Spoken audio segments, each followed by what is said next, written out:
смотрел так упрямо. И если бы не твой милый голосок, я бы упал, сделал последний вздох. И звезды мирно падали, как будто для меня. Я каждый раз загадывал тебя не потерять, но больше не могу, я просто мучаю себя. Теперь ты больше не моя.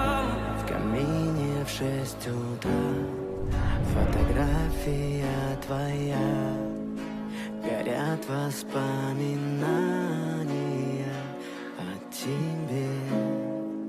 У камина в 6 утра разбитая душа. Все твои обещания пустота.